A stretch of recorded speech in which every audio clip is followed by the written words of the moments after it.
Technology आज बहुत fast है।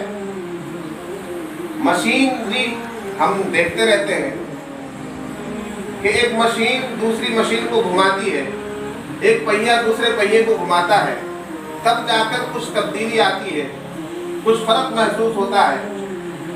फैन की पंखड़ियां घूम रही है पंखे की, तब जाकर हवा आ रही है। मशीनरी है ना, देख रहे हैं। लेकिन वो कौन सी मशीनरी है जिसके घूमने की वजह से, जिसके चलने की वजह से सूरज निकल रहा है? वो कौन सी मशीनरी है जिसकी वजह से चांद निकल रहा है? वो कौन सी टेक्नोलॉजी है जिसकी वजह से रात आ रही है, अंधेरा हो जा रहा है? वो कौन सी टेक्नोलॉजी है जिसकी वजह से सुबह हो जाती है, उजाला हो जाता है? मालूम होता है ना? क्या दुनिया के अंदर कोई ऐसी मशीन है कि आदमी ने बटन दबा दिया, सुबह हो गई?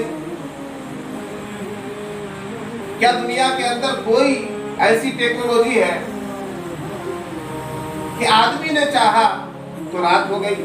ऐसा है क्या? नहीं है।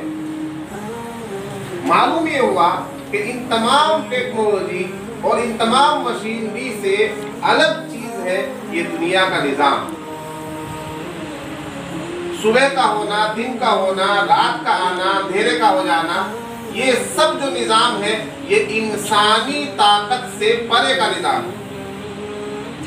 इंसानों का जो अपना निजाम है, बहुत तरक्की कर चुका है इंसान, लेकिन दुनिया के निजाम को अभी तक उसको कंट्रोल करना तो दूर की बात है, उसको समझ भी नहीं पाया है ये इंसान कि कैसे सूरज निकलता है, कैसे दिन हो जाता है, कैसे रात आ जाती है, कैसे अंधेरा हो जाता है।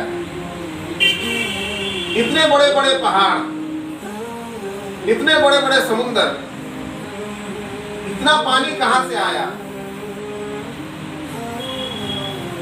मालूम क्या हुआ कि एक निजाम है जो इंसानी निजाम से बाहर है, एक सिस्टम है,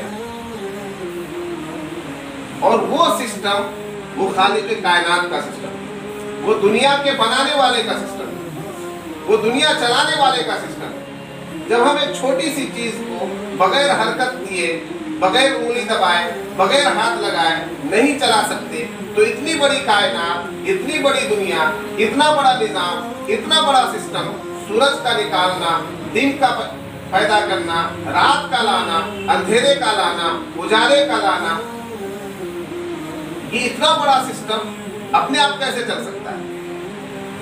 अपने आप तो नहीं चलेगा, कोई तो है इसका चलाने वाला, और वही आखिरी कुव्वत है, वही आखिरी कुव्वत है, वही आखिरी ताकत है, वो पावर है जिसके मुकाबले में कोई पावर नहीं, वो ऐसी ताकत है जिसके मुकाबले में कोई ताकत नहीं, और वो अल्लाह की ताकत है, खालिक हकीकी की ताकत है, एक ऊपर वाले की ताकत है, जिससे ये सारा निजाम चल रहा है, सारा सिस्टम चल रहा है। आप देखिए कि इंसान जमीन के अंदर एक सड़ा हुआ, एक सूखा हुआ बीज डालता है और उससे हरा भरा एक पौधा निकल कर आ जाता है। आता या नहीं आता? तो उस बीज में कोई तासीर है क्या? उस बीज को क्या मिला? जमीन मिली, मिट्टी मिली, पानी मिला, और उसके अंदर से एक हरा भरा पौधा निकल कर आ गया। इसको, एक बीज को मिट्टी और पानी को मिलाकर जिसने हरियाली अता की, वो कौन सी ताकत है? वो कोई साइंस की ताकत है क्या? वो कोई टेक्नोलॉजी की ताकत है क्या? वो कोई मशीनरी की ताकत है क्या? नहीं, वो अल्लाह की ताकत है, वो एक ऊपर वाले की ताकत है जो एक छोटे से बीज को, एक दाने को पौधा बनाकर निकाल देता है। बड़े बड़े दरख्त जो हमें नजर आ रहे हैं, इसके पीछे तो कोई टेक्नोलॉजी नहीं है। इसलिए इस निजाम को, इस कायनात को चलाने वाला एक परवरदिगार, उस परवरदिगार ने इंसानों के लिए जो कानून हयात बनाया, इंसानों के लिए जो जिंदगी गुजारने का, जीने का जो तरीका उसने बताया, वही इस्लाम है।